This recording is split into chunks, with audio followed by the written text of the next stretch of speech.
निवडणूक आयोगाच्या वतीने राबविण्यात येणाऱ्या SRI मोहीमला 30 जून पासून सुरुवात झाली आहे। या उपक्रमांतर्गत शिवसेना सरचिटणीस माजी खासदार राहुल शेवाळे हे BLA-2 म्हणून प्रत्यक्ष मैदानात उतरले आहेत। मतदार म्हणून शेवाळे यांचे नाव अणुशक्ती नगर विधानसभेतील प्रभाग क्रमांक 144 मधील 68 क्रमांकाचा मतदार यादीत आहे। राहुल शेवाळे यांनी मंगळवारी मांडळा कॉलनी येथील जेमिन पार्कमधील मतदारांच्या घरी शासकीय BLAसह भेटी दिल्या। यावेळी त्यांनी अधिकाऱ्यांचा सहकार्य करत मतदार गणना अर्ज भरण्यासाठी मतदारांना आवाहन केले। तसेच 29 जुलैपूर्वी या मोहिमेत सहभागी होऊन SIR प्रक्रिया पूर्ण करण्याचे आवाहनही त्यांनी सर्व मतदारांना केले। आजपासून SIRची मोहीमचं दुसऱ्या टप्प्याचं काम चालू झालेलं आहे आणि घरोघरी, कारण मी स्वतः BLA-2चं काम या मतदार यादीत काम करतो।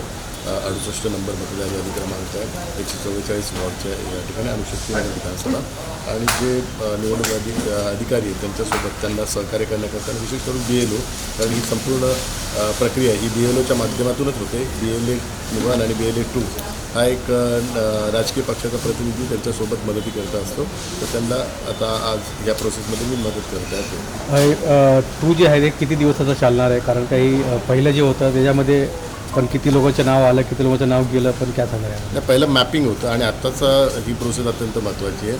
आता ज्यांचे फॉर्म आपण यातून सबमिट करू त्या फॉर्मनुसार जी माहिती आहे त्या माहितीनुसारच मतदार यादीत त्याचं नाव येईल आणि ही जी प्रोसेस आहे ती प्रोसेस कंप्लीट होईल।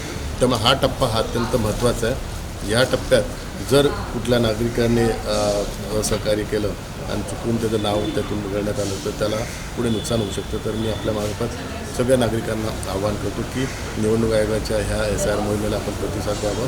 आपल्या सर्व परिवाराचं नाव मतदार यादीत आहे का नाही आणि प्रोसिजर कंप्लीट झाली का नाही याची शहानिशा करावी।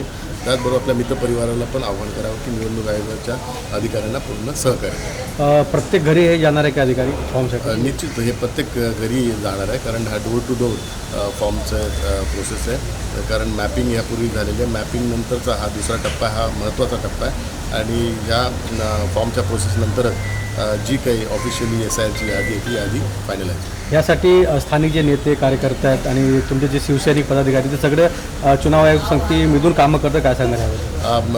निवडणूक आयोगाच्या अधिकाऱ्यांना सहकार्य करणं हे राजकीय पक्षाचं कर्तव्य आहे। म्हणूनच BLA-2ची निवडणूक आयोगाने निर्मिती केलेली आहे। BLA-1 आणि BLA-2 हे राजकीय पक्षाचे प्रतिनिधी असतात, ते पूर्ण निवडणूक अधिकाऱ्यांना सहकार्य करत असतात। त्याच भावनेतून आम्ही सर्वजण काम करतो। CEN न्यूज, देश प्रदेश की ताजा तरीन खबरों के लिए CEN न्यूज को सब्सक्राइब करें और रहें पल पल की खबर से हर पल बाखबर।